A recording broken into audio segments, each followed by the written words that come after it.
episode finally. Everybody, thank you for checking in and for checking this out. Longtime viewers of my channel might get a kick out of this one. I've had yet another Seiko QC disaster. You guys might remember about a year and a half ago, 2 years ago, I had the SBDC101, what people like to call the Marine Master 200, and it had huge issues with the bezel and wound up having to go back. This time I'm having movement issues. So long story short, and actually this leads to an interesting question about, customer service and watches too, which I'll get into here at the end. So long story short, received the watch, sized the watch, wound the watch, set the watch, did all the stuff you normally do with a new watch. Started wearing it about 1 p.m. Went to sleep that night, laid it flat on the nightstand, went to sleep, got up the next morning, the watch had stopped running. So I was like, that's kind of weird. This watch has a 70-hour power reserve. It shouldn't have done that. And I just kind of figured, it was probably me. I just didn't move around enough that day, that type of thing. So wound the watch again the next day. I think I wound it probably 25 or 30 times. Set the time. Went for a 40-minute walk. Didn't think anything of it for the rest of the day. Same thing. Went to bed that night about 11 p.m. Put it on the nightstand, went to sleep. Woke up the next morning. First thing I do is look at the watch. It stopped running at 3 a.m. I was like, what the heck?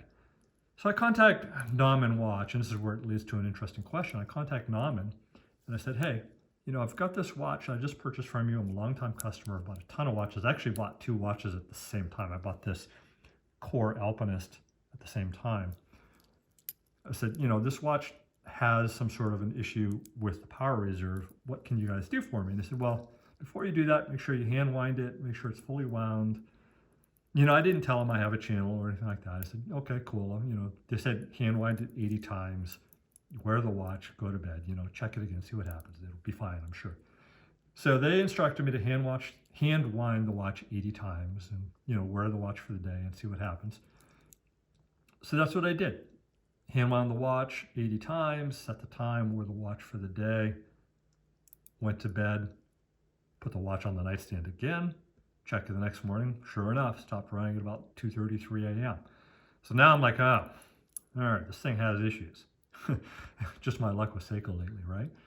So contact them again. And this is kind of where the interesting question comes in, is they said, yeah, we'll either take the watch apart and put a new movement in it for you or replace it with another one, depending on the condition of the watch.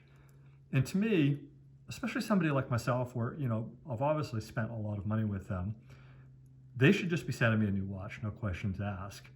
This is, obviously a mechanical issue with the movement, something that nobody could have foreseen. And even if the bracelet has, some marks on it from wearing it for a day or two, and they're very minor, but there are marks, this watch cannot be sold as new. To me, they should just be replacing the watch without any question at all. And I don't have any indication yet that that is going to happen. I hope they do the right thing, because I do want to come back and update that is what happened. Anyways, just wanted to give you guys a quick rundown on the watch. Also, just a quick overview on the watch. I do really like it. The aesthetic is beautiful. Great bezel movement, great bezel action here. Actually, the best Seiko bezel I've ever manipulated. It's just perfect in every way. It's exactly very close to the Black Bay 58 or the Black Bay 41 bezel action. Really like the dial, the aesthetics, the way the dial reflects light, you can see, and also the handset. I think Seiko really nailed this watch overall. So much better than that broad arrow hand that was on the last iteration of the, I think it was the SBDC053, their last 62 Maz, kind of a not super expensive version. Nice case shape and profile, and a great size too. It was really nice to see Seiko make something that's not 45 millimeters in a die watch.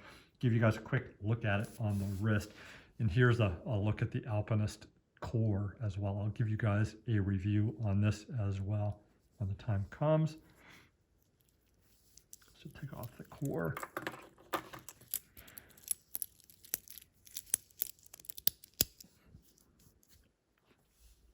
And there it is on the wrist. My wrist is 170 millimeter, for those that are wondering. Just under 7 inches for those that don't do metric. And that's it. So I'll update you guys on what happens with this and with Nauman going forward. And also when I have one that I can do a better review on, we will do that as well. All right, everybody, that is it. Just a quick review and hello from me to you. And for those of us in America, I hope you guys all had a wonderful